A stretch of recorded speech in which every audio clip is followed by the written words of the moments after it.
There was a 21-year-old by the name of Kavita.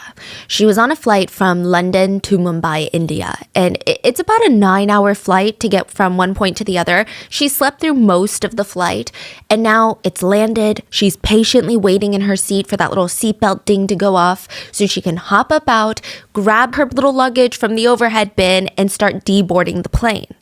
She unlocks her phone as she's waiting.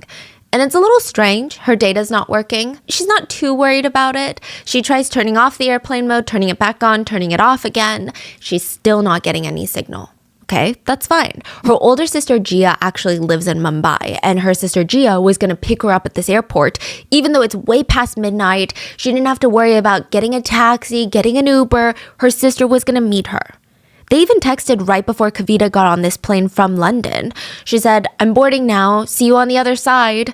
"Okay, can't wait to see you." Like, this was a very exciting trip for the family.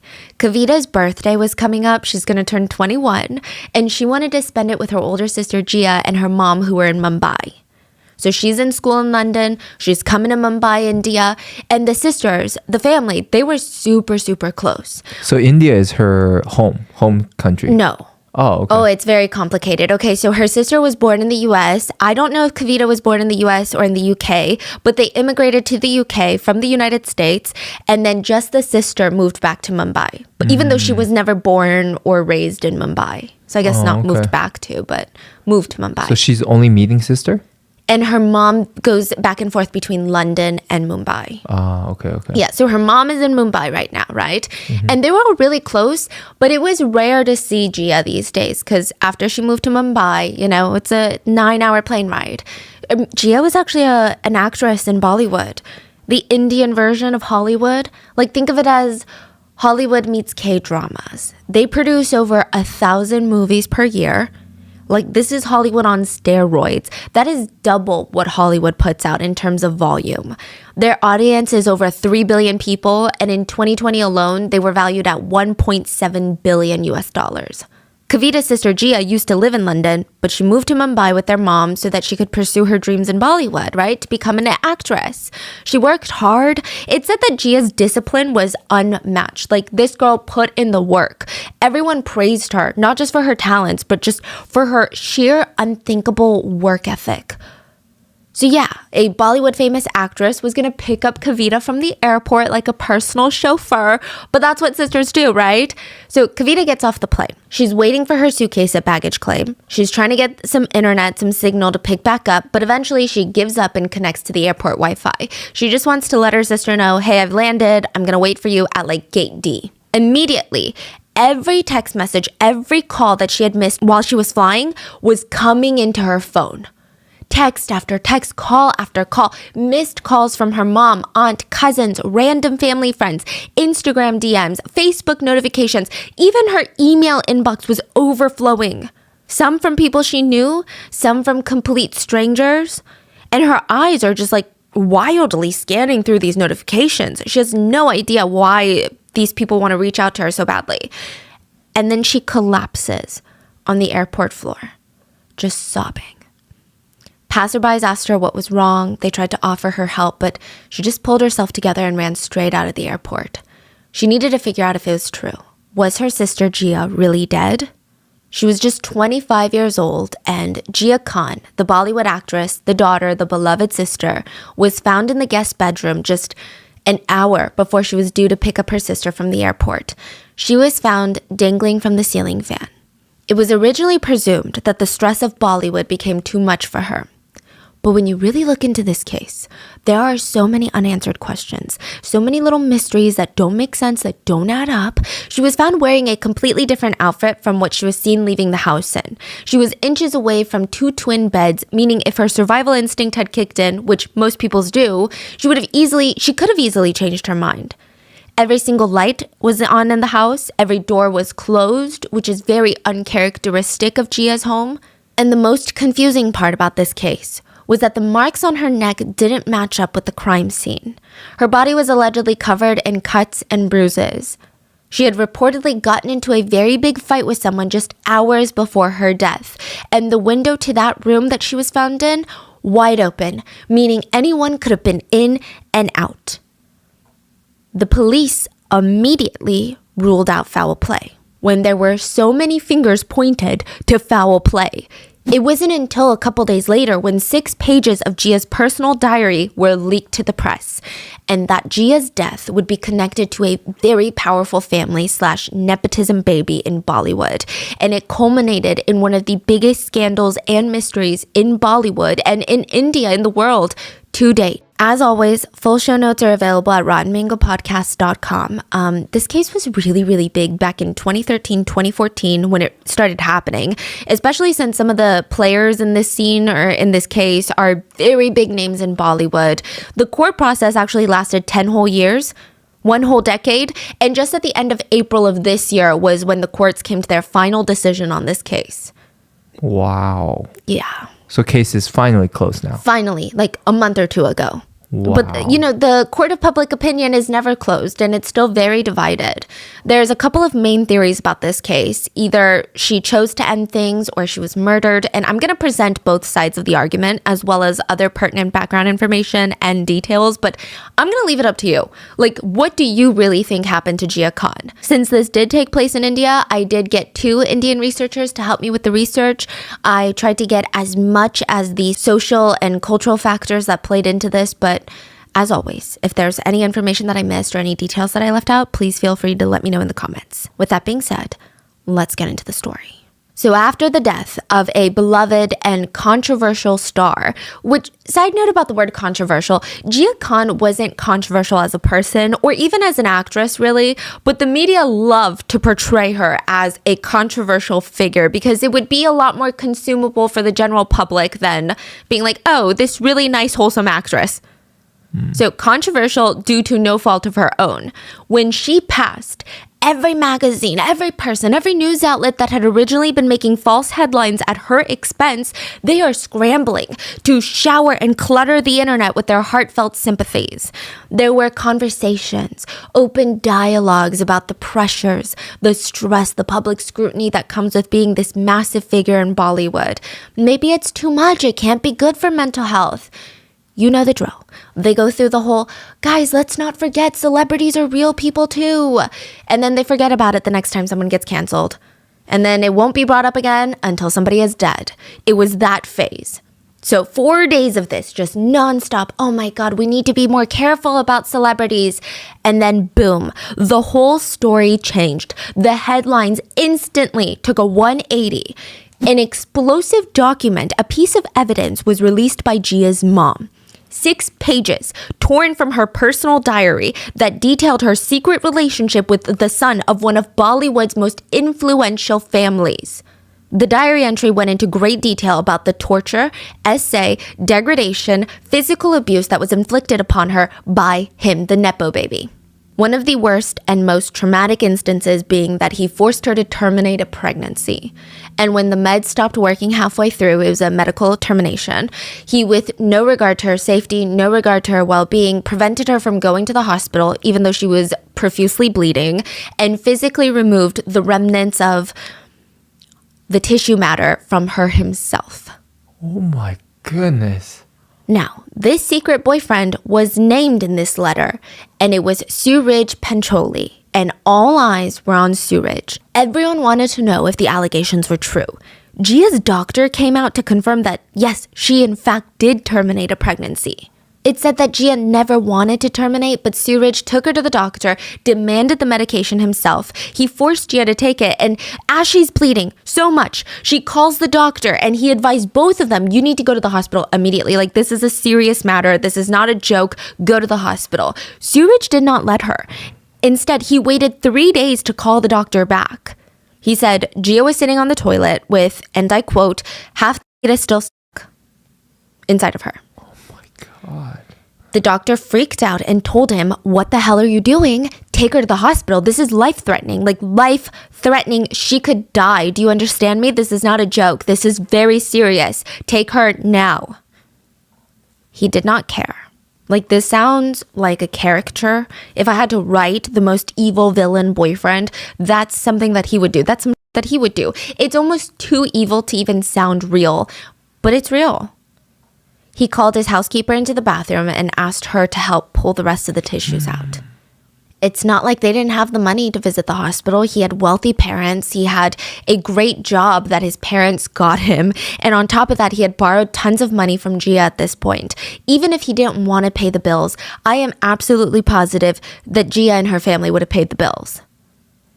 By some miracle, Gia survives.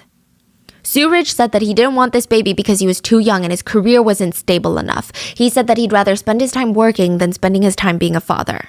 Gia was devastated. I mean, she was willing to sacrifice everything, to sacrifice her career to have this baby, and he just ripped it away from her. He didn't let her have a say in what happened to her own body.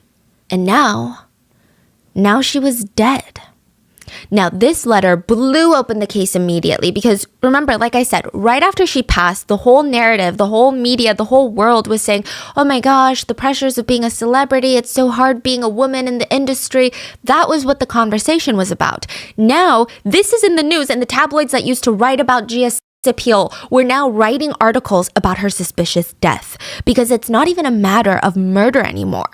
There is a law in India that criminalizes aiding and abetting in someone's death, even if someone chooses to unalive themselves.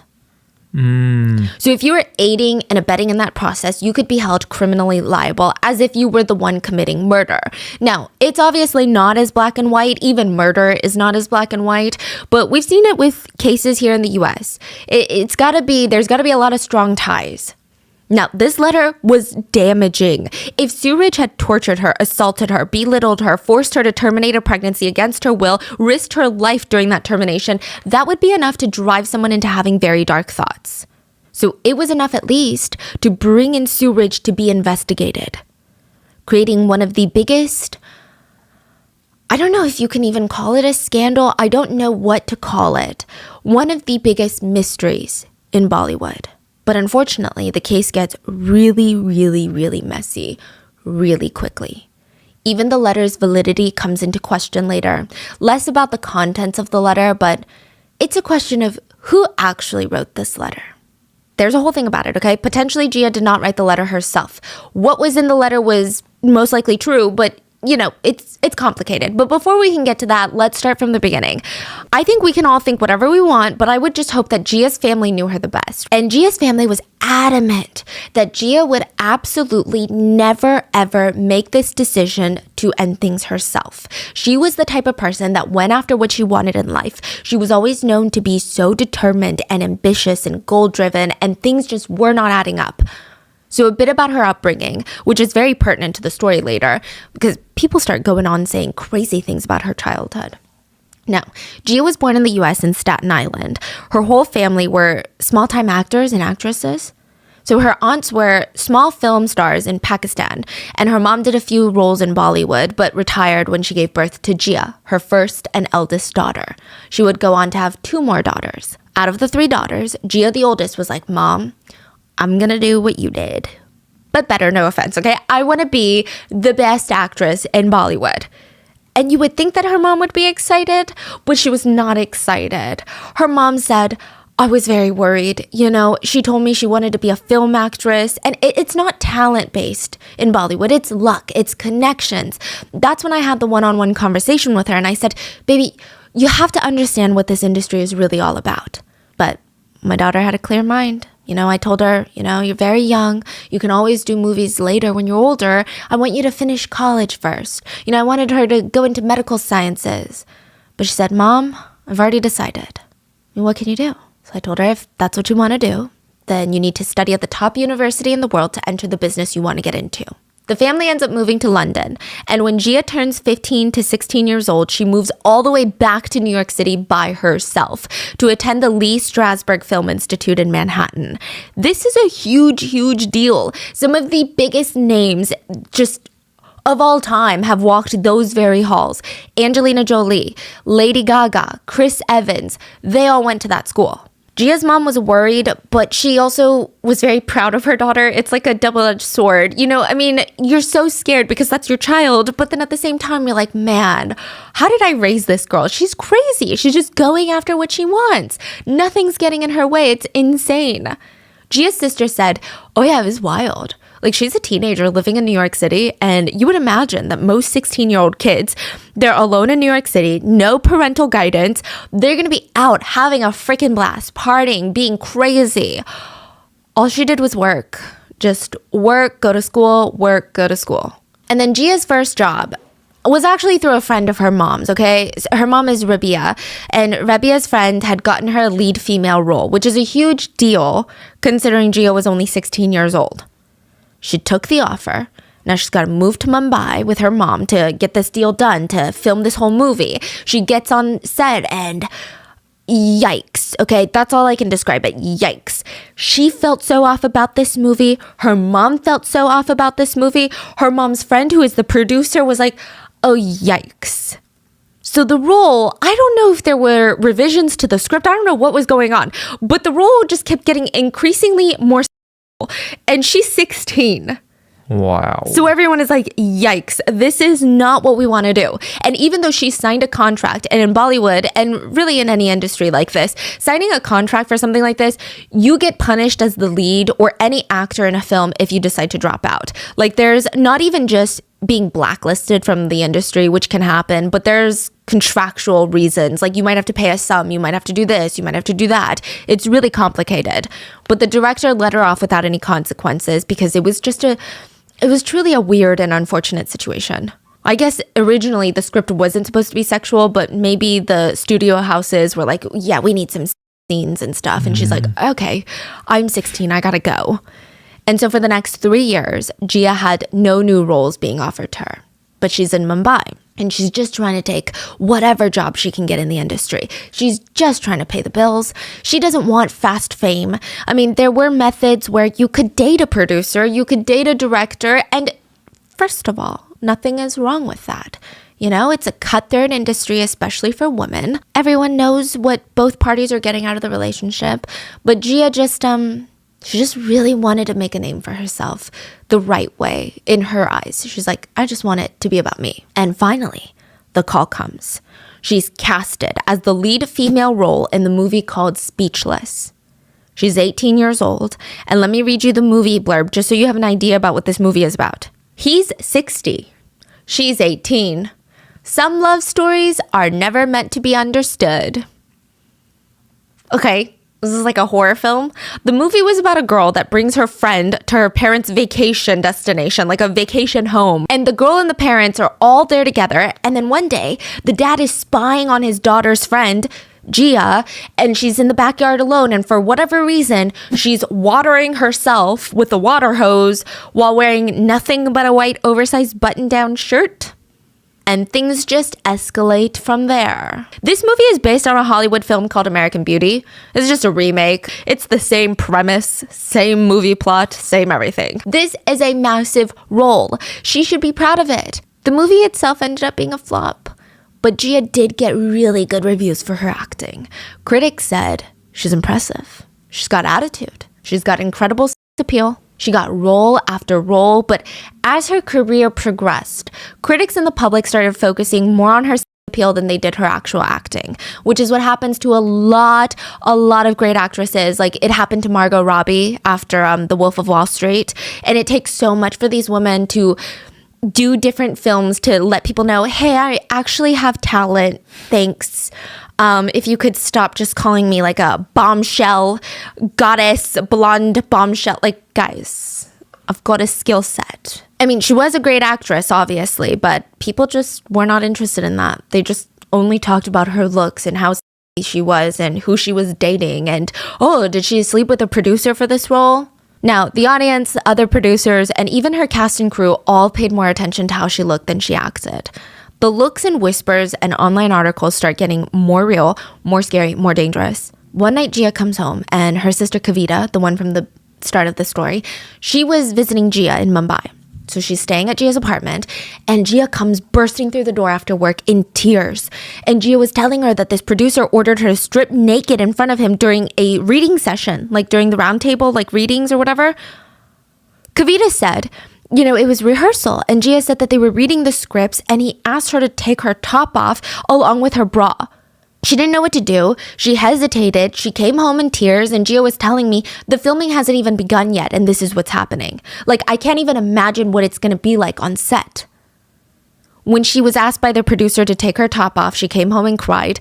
The problem is, I have a contract that I've signed already. So if I leave, they can sue me and slander my name. If I stay, then I'm going to be harassed the whole time. It's a lose-lose situation. In another movie, the producer put his arm around Gia's shoulders as if he was trying to look all chummy with her, and the photos were released, and netizens were quickly alarmed because she looks incredibly uncomfortable. She just looks so uncomfortable. She was probably too afraid to make him angry, to tell him to give her some space. In another shocking instance, Gia was invited to one of the producer's houses while they were in the process of filming a movie. So he's like, "Hey, cast crew, come on over, I'm throwing a party." She politely declined because she knows what goes on in these parties. She gave the reason that her little sister was visiting from London. Her other little sister, Karishma, was visiting from London. And he's like, "Okay, well, that's perfect. Bring your sister along too." I think it just got to the point where both parties knew that she was trying to politely decline, but because he kept pushing it, she couldn't give an appropriate rejection. Like, she was saying everything but the words no, and come on, he's not freaking dumb. He's an accomplished producer. He knows. So for the sake of her career and this movie that all of her fans were waiting on, she ends up showing up with her sister, and she's thinking, the whole cast and crew are going to be there. My little sister's going to be there. Maybe things will be better with her there. How is he going to harass me in front of my sister? She's 16. She's a literal minor. So they get to the producer's house, and everyone's standing around the kitchen table, and her little sister is wearing like a tank top. And you know how everyone's standing around the kitchen table? Your back starts getting tired. Like you're kind of tired of standing, so you want to lean on something. So her sister just leans on the kitchen counter, like on her elbows, as she's listening to people talk. This is so normal. I mean, just think of a group of people standing around a kitchen table. Someone's going to be leaning on the island like that. The producer takes one look at her and announces in front of everyone, "Oh, that one wants." At the little sister? Yeah. Gia immediately jumped to her defense and was like, "What are you talking about? She's 16. She doesn't want. What are you saying right now? Well, just look at the way she's standing." Wow. That has nothing to do with anything. She does not want. So they very shortly after this leave, and it turns out that this producer has a history of whipping out his at parties in front of unconsenting parties, asking female actresses to send nudes and stating that it was part of the casting call, verbally degrading women at his parties, and watching graphic materials in front of his female staff members at parties. Gia was so taken aback, but she also felt so backed into a corner. I mean, her dreams, her career, her entire livelihood was on the line if she didn't do what these men had asked of her. She was very open with her family about how dark Bollywood was. She never tried to hide it. It's not like something that she did wrong. She wasn't ashamed. And I think it was a good reminder to her younger sisters, like, don't let these types of industries fool you. It's not glamour. It's not sparkles. But instead of writing about these shady producers, the media focused on the actresses who were all busy spending their energy trying not to be essayed. For example, Gia was cut from a movie. Literally in the middle of filming, she was replaced. The headlines read, "Producer cuts Gia Khan for flirting so much with the staff that she couldn't focus on her work." The truth was, a big-name Bollywood family star suddenly decided that his Nepo baby daughter was perfect for the role in the middle of filming. And because his family was so influential, Gia was cut and in comes Nepo baby girl. But if people found out that's the truth, nobody will want to support the film or support the daughter, and the Nepo baby daughter will be a laughing stock. So this is what they did instead. So for the first time ever, after everything that Gia had gone through, after everything that she had tried to accomplish, she decides she needs a break from Bollywood. Her and her mom go back to London, and she spends about a year just healing from everything. And her mom kept reassuring her, there's so many opportunities in London. Like, you don't have to be in Bollywood, but you could be a part of show business. You could be a brand manager, a brand ambassador, or there's got to be other roles, And it worked. In London, Gia booked a bunch of brand deals, including working with Formula One. She spent a lot of time with her two younger sisters who loved to hear stories about Bollywood. But then Gia runs into a man named Kumar. Kumar was a producer in Bollywood. He said he wanted to take Gia in. He wanted to help her grow. He told her, don't let people get in your way. Don't let them waste your talent. He promised that as long as he was her mentor, she would not be essayed by any producers. She believed him. And I know what you're thinking. Kumar's gonna turn out to be super shady. Actually, no. He really was one of the good ones. Even Gia's family have nothing but nice things to say about Kumar. And because of him, January of 2012, Gia makes it back to Mumbai with her mom. So at this point, her mom has decided that she's going to stay in Mumbai for a few months, go to London with her other two daughters, stay in London for a while, come back to Mumbai, and Gia's going to take her one last shot at Bollywood. And I believe side note, I believe Gia's father was out of the picture since she was like a young girl. So he's not in the picture. It's just mom and three girls. September of 2012, this is when things start going down, and it all starts with an innocent Facebook request.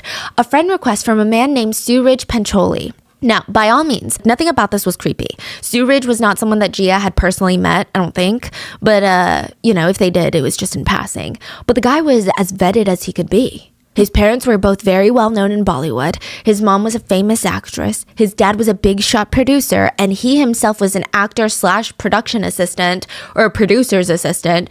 And it's completely an illusion, but I feel like this would be much more comfortable accepting a friend request like that than like a complete stranger. Because you work in the industry, your parents work in the industry, like rumors run fast. You must at least be somewhat stable. But in this situation, Suraj was someone that would slither into Gia's life and just tear it apart, piece by piece by piece. His family was actually known to be filled with scandals, and they seemed like the type of family that wasn't shy about using nepotism to get their son into places. For example, at the age of 19, he was already an assistant producer in multiple big-budget films. Okay, a little shady. Gia was a few years older than him. She was 22, 23 years old at the time. And from the moment that she accepted his friend request, this guy is showering her with attention and compliments. He would nonstop message telling her how beautiful she was, how talented she was, which we know. But he would also send chocolates, flowers, food, Christian Louboutin shoes to her house to woo her. I mean, it was flattering. It's really hard to not feel like a princess being showered with attention and gifts like that. It feels like you're in a movie.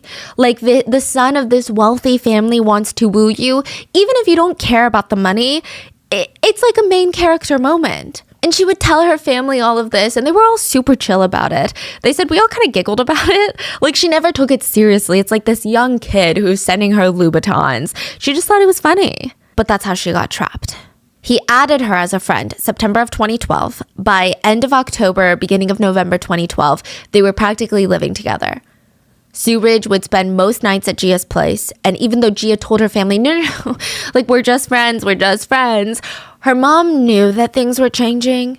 So her mom was in London with her other two daughters, and Gia was like, hey mom, do you want a video chat and meet Suraj?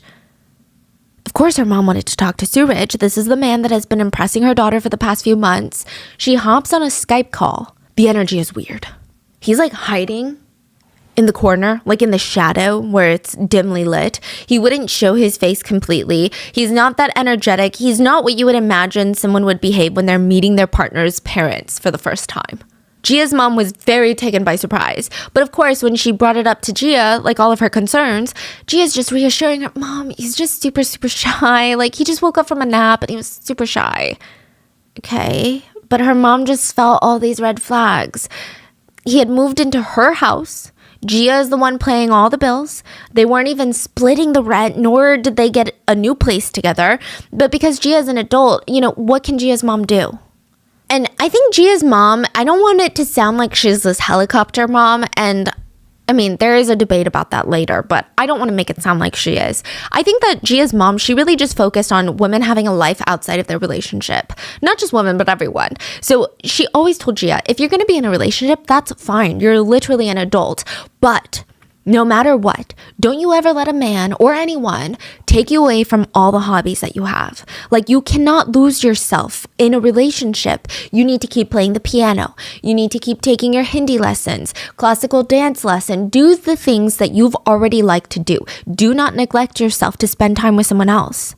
But Gia just told her, Mom, I'm really happy, okay? You don't need to worry. I'm really happy with him. The next time Gia comes to visit her mom and sisters in London, she was in a full-blown relationship with Suraj, and they did notice some interesting changes in Gia. Her phone was buzzing constantly, just non-stop text, calls, video chats, everything. And Gia would never let it ring or sit for too long, meaning she would stop whatever it was she was doing and answer it. In hindsight, the family realized that Suraj was probably trying to isolate Gia. Even when Gia was spending time with her family, she wasn't able to be mentally and emotionally present like before.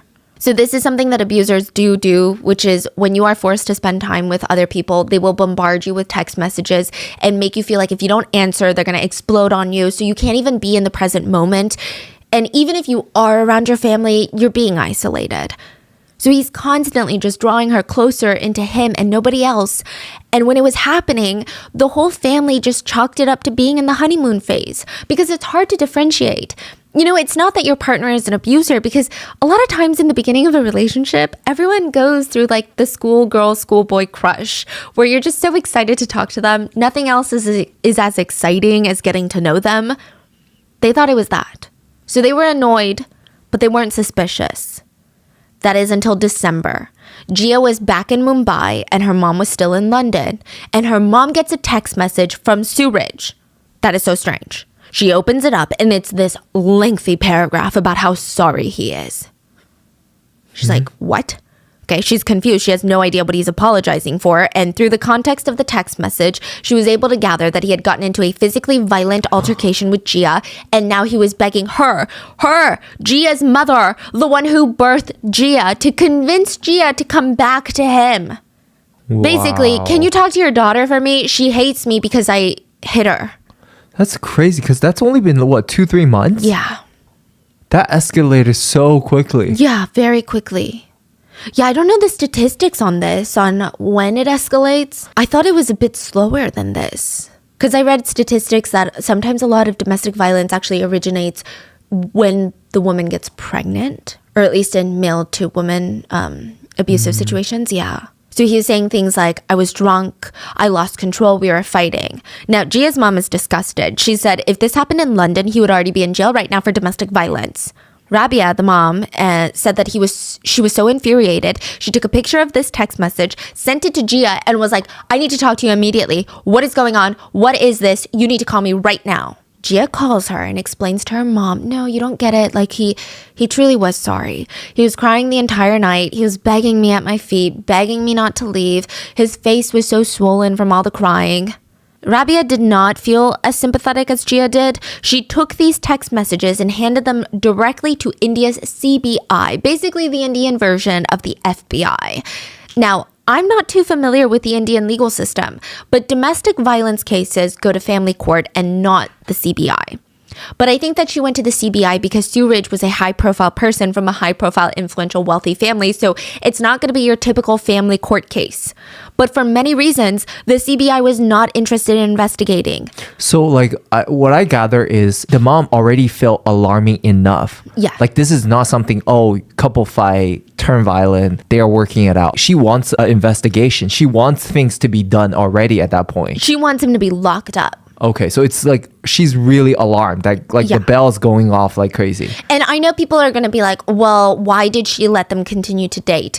I think that is a big misconception. And I'm not a parent, so I can't really answer wholeheartedly. But I would imagine just being a teenager or being an adult that had fallen in love with people, I feel like if my parents just were like, no, you can't see that person anymore, it would push me more towards that person. Sure. Whereas maybe if they're in jail, you would hate me, but you can't really be pushed towards that person when they're in jail. I think that's better than what most people are doing already. Like she's reaching out to legals and authorities to intervene, right? That's better. This mom, yes, just you listen. Okay, so first of all, she goes to the Indian CBI, like the FBI, and they're like, oh, well, sorry, we're not going to do anything about it. It was just crazy. The laws are definitely one-sided in India where you have to be married and a husband has to inflict damage on the wife or the wife's mother and sister. This is a really weird law, but domestic violence cannot be a charge if the husband beats up the wife's dad. That's just being mean, I guess. Like it has to be a woman. So it's one-sided in that respect. But it's also very similar to the US where regardless of the gender of the victim, domestic violence is not taken seriously, and it's a big problem, and not enough gets done about it. To give you perspective, India's biggest anti-domestic abuse law was passed in 2005. 2005. I mean, better late than never, but still. And it gets worse. Men still cannot legally essay their wives in India. They obviously, of course, can, but legally, they cannot. It's not recognized because they're married, so it cannot be essay. And I just want to clarify, 1,000% it is essay. Like, you need consent each and every time you engage in these activities, and everyone must be of age each and every single time. Doesn't matter if you've been married for 1 day, 2,000 years, does not matter. So the CBI is kind of relaxed about the whole thing. They did nothing, and Rabia was very confused on what to even do now. She felt like her hands were tied. It's not like Jia is a teenager. She's an adult. She's 24. She's scared of pushing her closer into Suraj. She was in a very tricky situation. So what does she do? She goes to the British embassy in London. She goes to the embassy. And then they're like, hey, because your daughter is a US citizen, because she was born in the US, you need to go to the US embassy. So she goes to the American embassy in London and is like, you need to do something. My daughter is being abused. Yeah, you need to do something. She's a victim of domestic violence and she's a US citizen, so you are responsible. And the US was like, okay, we can try. They reached out to the Indian CBI, and the CBI told them what I'm sure the FBI would have told India, which is, hey, leave us alone. This isn't your jurisdiction. So Rabia was stuck. She had no idea how to handle this situation, and Gia was getting sucked deeper and deeper into this relationship. Gia's friends saw her less and less, and when they did, they said that she wasn't even Gia anymore. I mean, she was just someone that loved making people laugh, and now she barely laughed herself. She had less energy. I mean, there were just no words to describe the change in her personality. She only wore long sleeves and pants, speculated she did to hide the bruises. And originally she loved to make people laugh, and now she was just so miserable. January of 2014, Gia went to a hairdresser who had been noticing the same changes in Gia, but because she had so up close and personal contact with her, she actually saw a glimpse of underneath the neckline of Gia's shirt. There were bruises and scratches, and she asked her, Gia, what happened to you? Gia hesitated before asking, Do all Indian men hit women? So we can assume that Suraj probably gaslit her into believing that this was a cultural difference, that she just needs to get used to it because this is what loving couples do, that all Indian men hit women. That could not be further from the truth, could not be. But you know how gaslighting manipulators are. The hairdresser could not really do anything to protect Gia.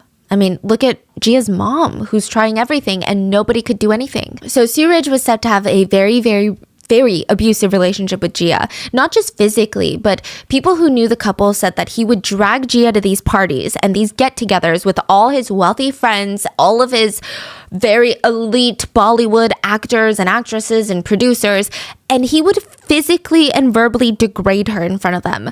Maybe it made him feel more like a man when he dragged her down. Maybe he felt threatened by the fact that he was handed a career and she actually had talent and skill and was respected for her craft.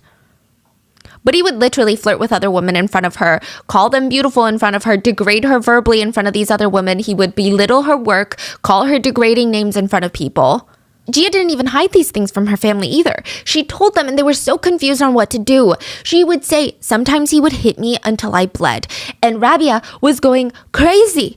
I mean, from being unable to help her own daughter, all she could do was try and tell her daughter, that's not love, Gia. That will never be love. That is not love. I don't think that we should ever question why anybody stays, okay? I think that's just toxic. I think it's just victim blaming, just disguised as something else. I understand that we might not be able to understand certain things, but you really can't understand everything unless you've been in those situations. Now, I do think in this case, there were maybe some indicators of why she might have stayed. I do think that there was an element of Gia believing that she could change Suraj potentially. So let me explain. It said that she would talk about how she believes Suraj was abusive because his father was abusive. And his father was this very kind of evil man. He would constantly cheat on Suraj's mom with minors. He never even tried to hide it from the mom, the industry, literally nobody. Suraj's mom knew. And Suraj knew even at an early age that his dad would bring home minors and sleep with them. Literally nobody was safe from Suraj's dad. Underage housekeepers, underage actresses on set, underage friends' daughters. Truly, anyone young and beautiful would be a target of Suraj's father.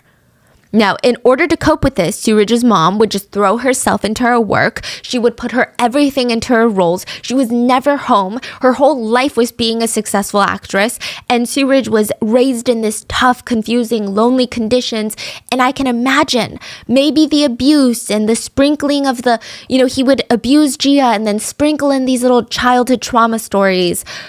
I imagine for someone that seemed as incredibly graceful and compassionate as Gia, she probably felt bad for him. Maybe she thought that she could help him break this cycle. But I don't think that would have been possible.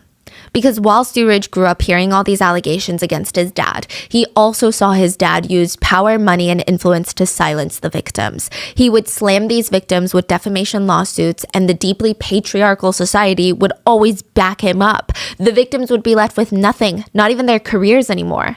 The biggest consequence that Suraj's dad ever faced was a tiny little fine. You know what he was in court for? For essaying and blackmailing a girl that was decades younger than him. And he was slapped with a fine that was so minute compared to his earnings, it can only be described as comical, as laughable. But maybe someone out there is more cynical than I am, okay? And I'm sure the thought of, well, maybe she was also with him for money and fame, right? That's fine, you can think that, but that's not true. She wasn't. They kept their entire relationship a secret. He didn't even seem to pull any strings for her. And as for finances, he mooched off of her. It seemed like a situation of Suraj had to constantly ask his parents for money. His parents were the breadwinners. In order to get the money, he had to tell them why he wanted the money. He had to please his parents in order to get his next allowance. He's just a Nepo baby. But for Gia, she made her own money. She's an adult. She can do whatever she wants with her own money. So he's like, okay, maybe it's easier to take Gia's money than my parents' money. He lived in Gia's house that she fully paid for. She paid all the rent and bills. He never chipped in. When they would go out to eat, Gia would pay. When Suraj would occasionally buy things for the house, like groceries, he would do it on Gia's card. And even when he wanted to buy her a present, he would pay for it using her... He would pay for it using her card, not their card. Because I know some married couples are like fully joint finances. That's different. Her card. Like he's got his own separate bank account. He would use her bank account that he never puts money into. He once asked for a lot of money. And she's like, what do you need all this money for? Oh, because I want to buy you jewelry. He would also come up with these lengthy stories of how his family was in trouble and desperately needed to borrow money, or his friends were in trouble. And Gia would lend the money with the promise that she would get it fully paid back. She would never get the money back. And also, come to find out, that friend never needed the money, never got the money. So what is he doing with the money? Sometimes he would say, I'm trying to buy you jewelry, give me money. She would give him the money and she would never get jewelry. So sometime between January and early spring of 2014, Gia kicks him out of the house. She's so fed up. Suraj ends up getting his own place in Mumbai, and Gia invited her mom to stay in Mumbai. She's like, I am over him, Mom. He's out of the house. Because her mom typically would come to Mumbai more often, but because Suraj was in the house, she's like, oh, I'll just stay in London, right? And their relationship wasn't entirely over. You know, it takes a while to break up when you've lived together and thought at one point that this was your soulmate. But regardless, Rabia was super, super proud of her daughter. Rabia made sure to keep Gia busy the whole time, keep her mind off of that scummy man. Gia was focusing on work again, and through May and June, her sister Kavita was coming. So she's got schedules lined up. She's got a ton of busy future plans. And that fateful day, June 3rd, this is the big day that they'd been gearing up for. Gia's sister was going to arrive from London after midnight. It was also her birthday week. So Gia and her mom were super excitedly planning everything, decorating the place. Kavita's birthday? Yeah. Oh. She's flying in from London, and it's the big 21. I don't know the drinking age. I think in the UK it's 18, but you know, they're US citizens. Like 21's a big age. So Gia's telling her mom, okay, don't tell Kavita, but I placed an order for her birthday for jewelry. Like, we're going to decorate. I've got the cake all picked out. Oh, it's going to be so good. And they were both so happy. They went out shopping all day. They get home 6:30 p.m. They both rest a bit, and Gia's mom is like, wait, okay, do you want me to come with you to pick her up? She's like, no, Mom, it's fine. Like, it's going to be after midnight. I'm going to pick her up from the airport. I already told her. Okay, sounds good. Now, whilst they're having this conversation, Gia's phone buzzed and she excuses herself. She comes back and her mom doesn't really think anything of it. Now, in hindsight, she thinks that it was probably Suraj that called her. She comes back into the room and both of them decide, well, it's not like we can go to sleep tonight, right? So why don't we just do something else? So they were both going to go to their friends' places for gatherings. They walked out of the apartment together, and the plan was that Gia's mom would go to her friend's house for a little party and come back home before Gia came home with Kavita from the airport. Gia, I'm not sure if she planned to stay out the whole night at her friend's house until she left for the airport, which I feel like, yeah, that sounds smart to do, but that was kind of the plan. Regardless, Gia left in a blue tracksuit, a blue matching set. This is so important. They were caught on CCTV wearing a blue tracksuit. Leaving their own house. Yes. Okay. Then they went their separate ways. Now, we can assume the person that called Gia was Suraj, and it's possible that they made up and Gia didn't tell her mom because her mom would have been very upset. She didn't want to ruin the week. Or it's possible that maybe they hadn't fully made up, but he was just constantly reaching out to her because recently she had signed 2 new contracts for 2 new movies and he had sent flowers. I don't know if they were as a congratulatory gift or as like an apology, I'm so sorry, forgive me gift. We don't know, but she didn't accept it. She asked the doorman to throw it away for her. And this is where things get very, very shady. Suraj told Gia this night, he's texting her, I'm going to have dinner with a friend, Naomi. That's a fake name. And then I'm going to meet with the jeweler. I'm going to get you your jewelry piece. I think he's like trying to get back into her life. He's like, I'm going to get you your jewelry.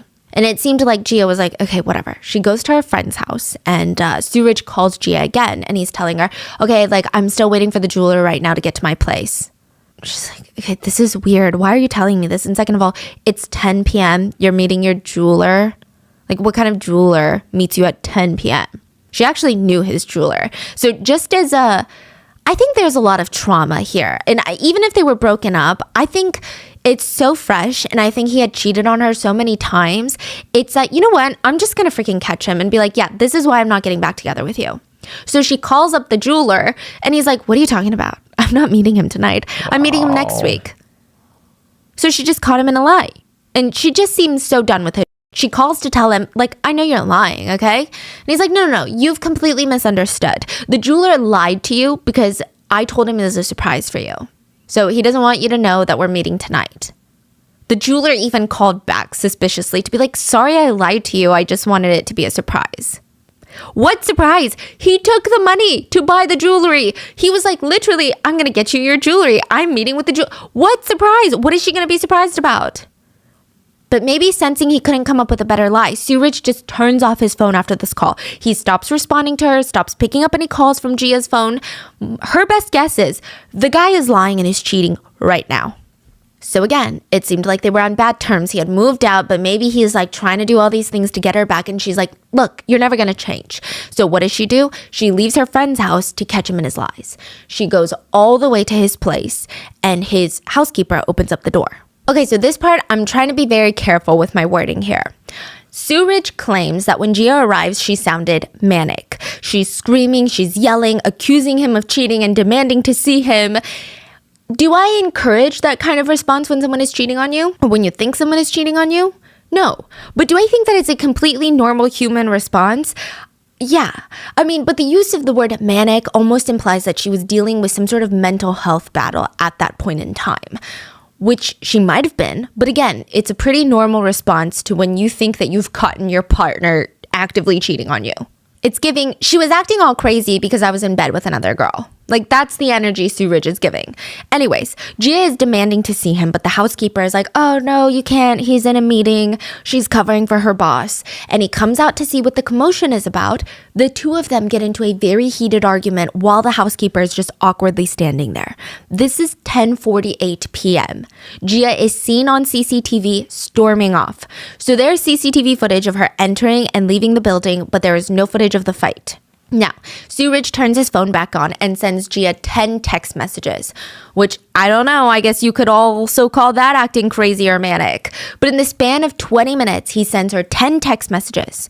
Call me if you want to talk. Leave. You made my life a prison. I really just wanted to eat food with Naomi, meet the jeweler, and give her your new order. You creep. You spy on me, shady person. How will we ever work if you do this?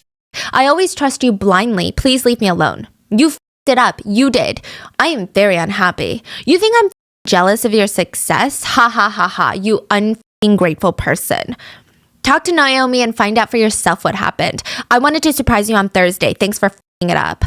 When you find out the truth, then talk to me. Before that, don't even think about it. How could you spy on me with Naomi? This is fucked up. Call me ASAP. It's urgent. Last text message. Call me now. I want to talk to you ASAP. Meanwhile, who's Naomi? Naomi is like the friend that he said he was going to eat dinner with and then meet with the jeweler. Yeah. Now, meanwhile, Rabia, she loses track of time while she's hanging out with her friends. She comes out of the friend's apartment at around 11:20, takes a taxi home, and she said, when I opened the door and I walked into the house, all the lights were on. The kitchen lights were on. The hallway lights were on. All the bathroom lights were on. The bedroom lights were on. I'm so sorry. What time did the daughter leave the boyfriend's house? 10:48. 10:48, and she got home at 11:20. So it's a 30-minute. 30 minutes. Okay. Yeah. And she said, I was calling for Gia's name because it's a little weird. They never leave no one just goes around leaving all their house lights on at this hour. It's just bizarre. Okay. And every single door in the house was shut. Again, weird. Gia is not known for closing her bathroom door, her bedroom door. Like, they were very an open door house. It's just a house full of girls, Okay. Very strange. Okay. So just kind of a layout of this place. The primary bedroom is where Gia's mom was staying. It's always reserved for Gia's mom. Gia took one of the smaller rooms, and this is, she's got all of her stuff in there. It's got a bathroom that's connected to this room, but on the other side of the bathroom, there is another room connected. So in the US, we would call this a Jack and Jill setup. Now, that other room was the smallest of the three rooms, and all it could fit were 2 twin-sized beds and a small little nightstand in between. So that's it. But it works because Gia's 2 sisters, if they were visiting Mumbai at the same time from London, they would be in that guest room together. So this is very pertinent to the story. The bedroom is very, very, very small. The 2 beds and the nightstand, they take up the whole room. There is not much else in that room. Gia's mom walks into Gia's bedroom. She's not there. She walks into the shared bathroom. She's not there. And it's all so strange because the lights are all on. And she said, so I think, then where is she? I slide the door to the other room, the guest room. Gia was dangling from the ceiling fan by a dupatta. This is like a decorative shawl/scarf that Indian women typically wear with traditional dresses. Rabia screamed and ran to her daughter. She tried her best to hug Gia around the ankles to support her weight. She used her other hand to call emergency services, her friend, and then a doctor. Because emergency services were already on their way, but just in case, she's calling for backup. She's screaming, Gia's body is still warm. Her body is still warm. So the friends she called were still at the gathering that she had just left from. So a few of them make their way over, and they actually get there before Gia's doctor arrives and before emergency services arrive. But also caught on CCTV. Very interesting. But Suraj's father was also seen loitering around the apartment building. He looks like he's contemplating whether or not to go inside. It is strange. Now, there are a few reasons of maybe why he could be there right now. Maybe he was at the party and either dropped off Rabia, and dropped off the other friends who were rushing to meet with Rabia, or he was at the party and happened to hear what had happened and rushed over. But Gia's mom never mentioned him being at the party, and the father of your daughter's shady boyfriend seems like a big detail. Wait. Yes. You're saying the father was outside? Yeah. Never came in? No. Okay, then if following that thought, if he came to drop off everyone or came with the friends, why would you not come in? Exactly. Everyone would expect you to come in. No one would think it's weird if you don't come in. In fact, it's weirder if you don't come in. Exactly. Yeah. So that theory of, I'm just coming with everyone doesn't make sense. And I would be more inclined to go in if I'm like, oh my God, this is my child's partner. Yes. I'd be like, I feel like I have more right being in there than these random friends. Yes. I mean, the reason for him not coming, either he doesn't know what's going on, then why are you here? Yeah. Or he knows what's going on and deciding not to come in. In no instance can I think of a reason why he's there and doesn't go in, unless he's meeting someone else. But that kind of information has not come forward, like information that he knew someone else in this apartment building. So instead, he just wandered around the lobby and left. Before he was completely out of range, CCTV did catch him reach into his pocket, pull out his phone, and make a phone call. It was strange, but it's about to get stranger. Unfortunately, even though her body was warm, Gia was pronounced dead at the scene. Gia's mom immediately went into detective mode, as most mothers would do in this position. She felt it was off. The whole thing was off from the get-go. First of all, she saw what her daughter was wearing. She was not wearing that blue jumpsuit right now. Which, fine, okay, you could argue that she came home and changed, but that blue jumpsuit was nowhere in the house. Nowhere. Not in the laundry bin, not back in the closet. It had vanished. Someone took it. Yeah. So she came home, changed, walked right back out and threw her clothes somewhere that nobody could find, and then came back home to do all of this. But you said there's CCTV for the building? So she was seen coming in, and she was not seen ever leaving again. However, that guest bedroom has a big window, and their ground floor apartment, and there is no CCTV around there because it leads directly to the street. So I guess you could argue that she came home changed, jumped out of her guest bedroom window to dispose of her blue jumpsuit, and then jumped back in through the window. But why on earth would she do that? That is literally so weird. Why on earth? So she came home in a blue jumpsuit, and then 30 minutes later she changed, and the jumpsuit is completely gone. Yeah. That is so weird. So the speculation about this jumpsuit is that someone else climbed in through that window, hurt her, and there was evidence on the jumpsuit. So they framed the whole setup and then took that jumpsuit with them. Just doesn't make sense. Okay, and then you have the smaller things that are, you know, these I don't think we can really argue as much. Like, Gia never leaves the lights on and closes all the doors. Also, the window was never open, but it was wide open this time. These are things that I think are harder to have a discussion about. It's just, but all of it together. I think one strange thing is fine, but all of these strange things, it's weird. Now, experts also argue that, yeah, people do some very strange, impulsive things when they're in this desperate state of mind. But statistically, women do not like to end things where they know that people they love will find them very quickly. Women often also die less of gunshot wounds because they don't want to traumatize the people that find their bodies. So I just find it hard to believe that Gia would do this the day her sister lands on her birthday week. It just all feels abnormal. Not to say that it can't happen, but abnormal. Now, add to that, Gia's face and neck had some cuts and bruises. Rabia did not believe that these cuts could have come from the dupatta, which is almost like a silky fabric. It's like a soft fabric. Moreover, allegedly, the ligature marks did not match with the markings of that type of fabric. The police tested the room for fingerprints, and they came back, get this, completely clean. Completely no trace of anyone's fingerprints. Not hers, not her mom's, not anybody that lives in this apartment, no one. The light switch, the door handle, the ceiling fan, no fingerprints at all. The complete absence of fingerprints. There were also bloodstains on the bed. Not a lot, but a little bit. For some reason, the police did not take this into evidence. They didn't even take photos of it. They also never recreated this crime scene to see if it was even possible for Gia to do this to herself. So this whole situation is strange. Another thing that experts argue is that, you know, people only make decisions like this when they feel desperate, when there's no other option. But you cannot fight human biology. And one of the things is, in the end, the reason that people end up using certain methods to make this decision, it's because you can't back out. Because humans have a tendency, no matter how dark you get, your survival instinct kicks in. And that's biological. Gia's feet weren't touching the ground, but beside her, very close to her, were the two twin mattresses. That's why I said it's very pertinent. She could easily just lean on them. So it's not a situation where there's a knock chair and she has no other option.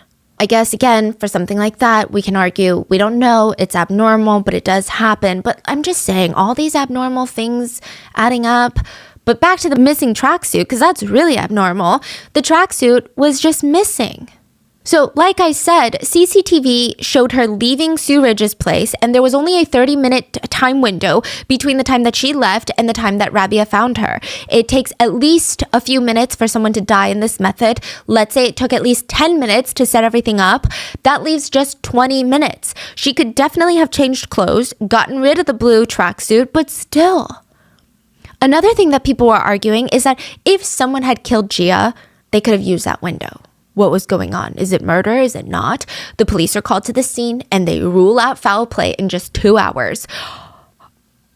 I'm not saying it's 100% murder, but like, how can you rule it out with all these things? The added problem of this is that since murder was ruled out, the police were unwilling to spend resources to perform an autopsy. All of this is happening while Kavita was in the air. She had no idea of any of this. She was on the plane thinking about how her sister would be waiting for her when she got off the plane and what they would eat because she was hungry. She got off the plane and when her phone... This is literally, I have such an anxiety about this. Anytime I'm not traveling with my whole family, I always buy the Wi-Fi on a plane, even if it's pricey, because I don't know why. Anytime I'm on a plane, I feel like something's going to happen to someone and I won't know. And she gets off the plane and all these missed calls, text messages start bombarding her. Friends giving condolences. And in the middle of this airport, her entire life collapsed. And for the first few days, I think the family they were in grief, I think that Gia's mom had some suspicions, but they just were grieving. It wasn't until a few days later, Kavita wanted to feel closer to her sister Gia. She remembered this poem that Gia had read her. So she goes into Gia's room looking for a copy of that poem because it was from like a book that Gia really loved. And in a box, she finds 6 torn pages of Gia's diary. This is the one that was released. Gia had written about the abuse, the assault, the rapes that she went through and how horrible the relationship with Suraj made her feel, about the termination of her pregnancy. And when Kavita showed her mom, the family made it a decision to release it to the public. It's very painful for them. I think this is a cultural difference. In Asia, it's very common that you should never air out dirty laundry, even if you are a victim. You would think that you're exposing a crime, but they're like, no. You're like being messy. So the fact that they made this letter public, it seemed like the family was very desperate for justice. Gia's mom said, "I've decided to make this public so everyone will know the truth behind my daughter's tragedy." Now, the letter is quite long. You can find it in our show notes, but the important parts. Again, Gia mentions that she lost everything because of Suraj. She felt like she had nothing else in this world. She was completely broken. She said in the process of loving him, she had lost herself, yet he tortured her every single day. She devastatingly wrote, "It didn't matter how many gifts I gave you or how beautiful I looked for you. He just always cheated on her." It was revealed that she was forced to terminate her pregnancy. She was scared, but she was completely giving herself to that pain because she wanted a family, but he destroyed it. He destroyed her. He destroyed her soul. She said her career is not even worth chasing anymore. She said, "When I met you, I was a different person. I was ambitious, driven, disciplined. And then I fell in love with you and I thought that you would bring out the best in me. But I didn't see any love or any commitment from you." She talks about how every day she's scared that he's going to hit her. She says her whole life is just about him and work. And his whole life is about partying and women. She writes, "All you want in your life is partying, your woman, and your selfish motives. All I wanted was you and my happiness. You took both away from me. I wish you had loved me like I loved you. I dreamt of our future. I dreamt of our success. I felt so alone even while with you. You made me feel so alone and vulnerable. I am so much more than this." So this letter is huge. It blows the case open. Everyone's talking about it. The CBI suddenly wants to help Gia's mom in the quest for justice because they're like, oh no, if we don't do something, people are going to get mad at us. So act like we helped you. So they start investigating Suraj, and during the interrogation, he seemed a little nervous. Yeah, he was reiterating the same things. He was restarting the same sentences over and over again. But being nervous does not mean you're being guilty. He was also later caught on CCTV that night at a hotel nearby. So technically, he had an alibi, but not really. So they're like, he has an alibi. He was at a hotel. But not really. The hotel was on Gia's side of the city. So he was nearby Gia's house. There was a 30-minute window between when Gia left his house and Rabia found her. So the theory is he went there after Gia left, angry. He basically followed her to her side of town. And if he's innocent, you could argue that he wanted to stay at this hotel to see if he could meet with Gia at the hotel to talk, because he probably knew that her mom was staying with her, so they couldn't talk at her place. But if he's not innocent, then he's got a 30-minute window to follow Gia home, wiggle open the window, murder her, frame her murder to be her choice, and then be at the hotel's CCTV cameras before Rabia finds her body to get an alibi. If Suraj did kill Gia, then he would have had to follow her, sneak in, abuse her, strangle her, stage her death, and then be at the hotel CCTV camera in less than 30 minutes. It is tight, unless he had help. Also, another thing to add, when the police went through his phone, they found no evidence of those text messages that he had sent to Gia's phone immediately after she left. The aggressive ones of like, you ruined everything. Gia's phone had them, but Suraj's phone didn't. People speculate, remember how his dad was leaving on the phone? His dad had called and was like, hey, I got the gist of what's going on. Gia's dead. You need to delete any incriminating evidence from your phone. That's the presumption for now. So he's deleted all of those text messages. But again, being shady during an interview, deleting text messages, not illegal. The CBI said they investigated Suraj, but they were going to release him due to his alibi. Rabia felt cheated of justice. Like, how can they just release him like that? Is it because his parents are wealthy, powerful, and well-connected? She was not going to let him get away with this. She paid for 4 out-of-pocket separate medical examiners to conduct autopsies on her daughter. Almost all of them wrote that manual strangulation was a possible cause of death. Basically saying, we can't rule it out. We can't say that's what happened, but there's no evidence to rule it out. Other suspicious things that they discovered, they found marks on her lips that could be bruises. They could have been made by a blunt force object, or they could happen when someone roughly places their hand over another's mouth. As far as the ligature marks on her neck and chin, they have doubts that the fabric as soft as the dupatta could leave these marks. Also, they found human tissue underneath Gia's nails, and they encouraged the police to run the DNA, but the police refused. They said because the autopsies were not ordered by us, the judge could easily throw these out as evidence. So they were just like, we don't even want to spend the resources to run DNA because DNA testing is expensive. And also, I think a lot of it had to do with the fact that if they ran DNA, if they found and uncovered more evidence that went against the CBI theory, the CBI would be a laughing stock. And most government entities all over the world, they like to protect their egos over justice. So it looked like these autopsy reports were just going to get brushed away. So Rabia, she wants to give the public pieces of evidence that the CBI can't sweep under the rug. She wants the public to get as angry as her so that the CBI will freaking do something. She released Gia's autopsy photos. There were pictures of Gia's bruises, and in the pictures, her daughter is dead, laying on a medical examiner's table with a blanket covering her up to just below her shoulders. You can clearly see bruises and swelling on her face and neck. I'm not going to attach the photos here out of respect for Gia, but they are available online if you search for them. Gia had a big bruise on the bottom of her chin. The part on the bottom of her face between the top of her neck and the bottom of her chin, like this part right below the mouth, it's like one big black bruise here. Netizens agreed that the bruise looked more like a result of a fist than the result of soft fabric.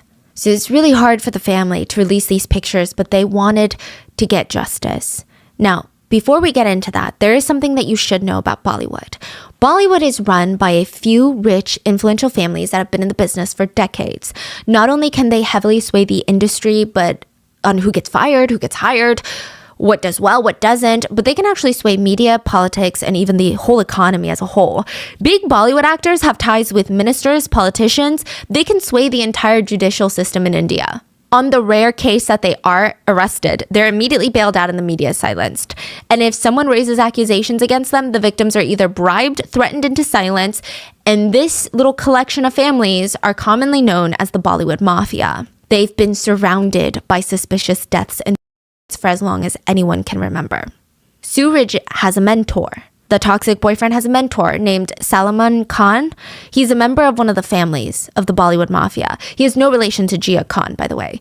But once these allegations start surfacing, he signs Suraj in one of his upcoming films. Now, the media doesn't want to get on his bad side by talking the new lead of his movie, so they stop publishing the suspicions against Suraj.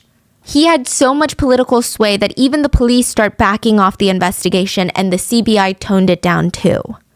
And once it's off mainstream media, the netizens, they kind of slowly lost interest. So once Suraj was brought under his ring, Suraj is untouchable. He was being protected by the Bollywood Mafia. And this happens a lot in Bollywood because big name producers and actors, they have so much power that the industry is just filled with evil people, okay? And we know this because a lot of actresses came forward during the Me Too movement to talk about how they were told over and over again that producers told them, in order to be successful, if you are not a Nepo baby, you must be excited, willing, and enjoy with producers. Many anonymous actresses came forward to say how they were groped, assaulted, and full-on essayed on set or after work. If they rejected, they were told, I don't know if you have the right attitude to make it in this industry. One producer told an actress, I saw your pictures. I think you have great assets, but I don't see it right now. So can you please remove your clothes? She declined, and he said, for an actress, you should be happy to have sex. Embrace your sexuality. Use it. This is your biggest weapon. This victim actually went to the police with this, and they told her that he was just being friendly. She later went on to say, if someone speaks up, the netizens trash the girl and they say that the girl is publicity hungry, that she has no talent, nothing to do, she's not famous, so she's upset, probably just wants money and fame. Inside note, again, just in case anyone thinks it's a Bollywood problem, I mean, look at Hollywood. That should tell you enough. Crimes are a global problem that affect every single person on this planet. There are a lot of people in Bollywood that have now come together to fight for the punishment of predators. It was actually started by a man. So yeah, there are good people fighting for safety in Bollywood. But as of right now, there's also a lot of scary people. So for a while, after he gets that Bollywood mafia protection, nothing happens to Suraj because even just trying to get justice is a very long process. But in June of 2020, 7 years after Jia's death, so like 3 years ago, a man that is often referred to as SSR in this case, Sushant, I believe is how you say it, he was a Bollywood actor and he was found dangling from a ceiling fan.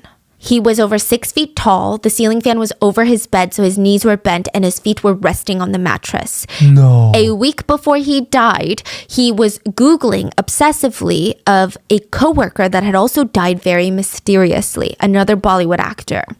No way. His father has since come out to accuse his secret girlfriend / Nepo baby of one of the family members of the Bollywood mafia of torturing him to the point where he had dark thoughts. She stole from him, cheated on him, mishandled his property.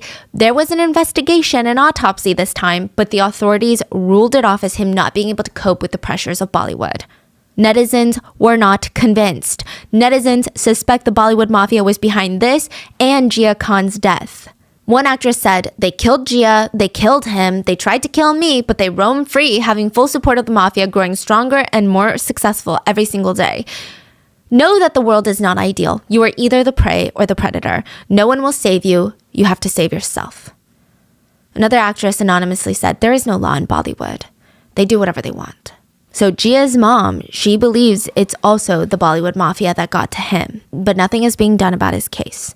Now, late April of this year, the Indian court officially acquitted Suraj on all charges related to Jia's death. So Acquitted? Acquitted. So let's talk about Suraj's side of the story. Nobody's arguing that Suraj is a good person. There is evidence that he did abuse Jia. There is not, however, evidence that he killed her. Look, I said I was going to present both sides, so I'm going to do that. While Rabia posted YouTube videos, went on talk shows, and went onto these national platforms to promote her daughter's case, Suraj did his own little press tour, his own little explaining. Suraj told the court and the media that Rabia was only telling half the story. He said Rabia hid vital information about Jia's disturbed childhood and her multiple attempts at her own life. He said, and this part I hate. Okay, I hate that he aired her dirty laundry to the world, and I'm sure that there was some narrative spinning done in order to be in his favor, otherwise he wouldn't have said it. But I also really hate when people allude to daddy issues in any situation. Suraj told the world that Jia's father abandoned her when she was just 2 years old, and for that she was always depressed. Now, she did admit that it was hard for her, but still, some netizens took this and was like, oh my god, maybe she even did all these movies because she has daddy issues and wants male attention. I don't believe that specific argument, that she looked for attention because her father left her. But I do believe that Jia had a rougher time in childhood because she didn't have her dad to be there for her. She said so herself, but that doesn't mean anything. And then Suraj went on to tell the entire world Jia's most deepest, most intimate secrets, the ones that she trusted with him in private, allegedly. He told everyone that she always had body image issues. She has a very, very hard ED. She had horrible boyfriends. Her first essay happened when she was only 14 years old. This was never public information. Jia was actually quite private prior to her death. Suraj also said that Rabia was the main cause of Jia's mental health issues. Rabia was a small-time actress who quit after having Jia. She lived vicariously through her daughter. She forced her daughter to be perfect in every aspect so that Jia could become the actress that Rabia had always wanted to be. He made it seem like Jia was more anxious, more depressed because of her mom. I think most people were getting pretty upset when he started going on about this. Because first of all, dude, you didn't even treat her well. And now you're going to come for people that you don't have evidence of this. The only evidence you have are other cases of moms being tiger moms. That's it. And now you act like you were the only one supporting her, and now you're being accused. Like, it just felt really icky. But then something a little less dismissible came to light. During the brief CBI investigation, they ran a handwriting analysis on Gia's note. Well, the analysis came back and the note did not match with Gia's handwriting. Do you know who it matched with? The mom? Yeah. Now, handwriting analysis are not completely reliable, and we could always mention that the CBI could have been bribed, or a member of the CBI could have been bribed. But according to research articles published by scientists at Harvard and Cambridge, there's about a 4% margin of error for handwriting analysis. That's pretty big for science. But considering the circumstances, the note not being found until 3 days after Gia's death. And during those 3 days, Rabia watched as the CBI labeled her daughter's death as no foul play, let Suraj walk out of the investigation room. I think that people could understand. I'm not saying that Rabia definitely, without a doubt, faked her daughter's note. That's for you to decide. But netizens, including me, can understand how a frustrated mom with no way out, who's watching helplessly on the side for months as her daughter's boyfriend beat her, mistreated her, and now potentially killed her, would want to do something. The contents of the letter, though, were not lies. She did have to terminate her pregnancy. She was being abused. They just weren't, according to the court's handwriting analysis experts, they just weren't written by Gia. But it's not made up stuff, which, to me, I know people are really upset about this and it's hard to trust her after that, but the contents of the letter are still true. And I think that's what we should focus on. Because her writing that letter, it doesn't make the guy less evil, right? Like, if it were lies, then I'm like, ooh, okay, now I need to rethink my opinion on this man. Yeah. But if the contents of the letter are still true, I'm like, well, you still did that. No one forced you to do that. Now, after this news came out, suddenly netizens were not so passionate in supporting Rabia. If she lied about this, they're thinking, what other things could she not be telling us?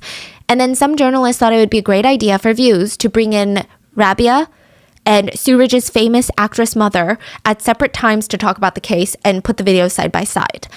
Zarina, Suraj's mom, went on to state about Gia, I heard she used to smoke a lot. Suraj would bring cigarettes for her, and that is where their friendship started. They didn't even date until December. She also went on to allege that once Gia came over to their family home because she had gotten into a fight with her mom and she had blood on her face. She said Gia was crying hysterically, and allegedly Suraj confronted Rabia about how she could do this to her own daughter, and allegedly Rabia said, my daughter is an attention seeker and is always super dramatic. The family accused Rabia of trying to get money from her death. His mom also went on, and this completely discredited her in my eyes. His mom went on to say, the classic line, Suraj has always been a bit of a naughty child, but he's innocent at heart. So back to the criminal trial, Suraj's alibi played a huge role in the acquittal.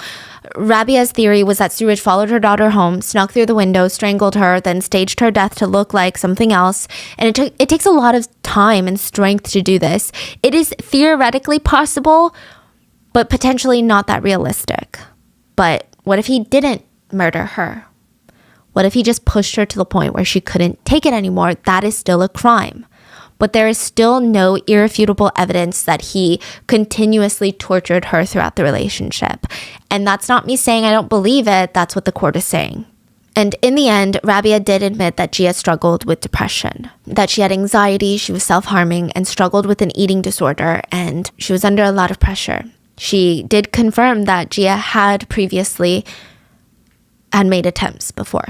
Okay, this is where I stand on this. I don't think it matters. Because I think just because you go through one dark period in your life, does that mean that 20 years later you are still more likely to do something than anybody else that is happy and adjusted? I don't think so, and I think it's a very cop-out way of overlooking clues of foul play. I think it's unfair. I think it's literally being like, destigmatize mental health, but at the same time, if you have mental health, then I'm just going to consider any suspicious death as you losing your mind and doing this to yourself. Then you're not destigmatizing mental health. Like, So I can understand why she hid it from the national lens, because society is accustomed to being like, oh, well, now this is a mom who can't come to terms with the truth.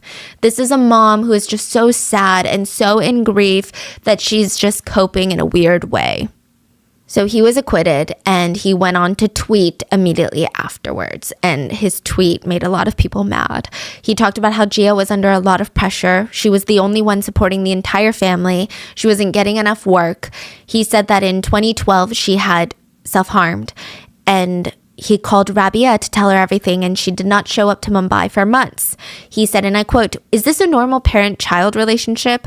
I was there for her, and during that time we fell in love. She was a wonderful person, but my love for her wasn't enough. She needed familial love." He went on to claim that Rabia's helicopter parenting and pressure led her to do this. He thinks that Rabia is the one that pushed her. Rabia believes that Suraj is the one that's responsible. Now, there are multiple theories. The internet is divided. Some people think that Rabia hid part of the truth because she knew people would just dismiss the case. Others believe that Rabia is pushing so hard because she just can't accept her daughter's death. Some people think that Rabia is pushing hard because she wants money. Few people believe that Suraj killed Gia with his own two hands. That's not to say that Gia wasn't murdered. Maybe somebody else had done it. But most people believe that he was somehow involved, whether he pushed her to the point, to this dark place, whether he had someone else do it. He's definitely involved in some way, is what people think. I can't give you a definite answer. The courts acquitted Suraj, so in the eyes of the law, he is technically innocent. But Gia's family is adamant that the eyes of the law are wrong, which they have been before. But one thing that I guess I'm reminded of when we cover cases like this is if I know my family member more than anyone on the internet who has never met my family member, if I know them, and I know that they would never do this, and a bunch of people online told me that I just can't come to terms with the truth, I would probably lose my mind. I think the one thing that keeps getting me is her sister was coming over. And the relationship she had with her sister, I just can't imagine she would do it in her sister's room and wait for her sister and mom to find her. And statistically, it doesn't make sense either. That's just the part that I get so hung up on, even more than the blue tracksuit. What are your thoughts? But I don't know. I guess in the end, all we can say is I think that Bollywood lost a very genuine and compassionate soul. Let me know your thoughts. Please stay safe, and I will see you guys on Wednesday for the main episode. Bye.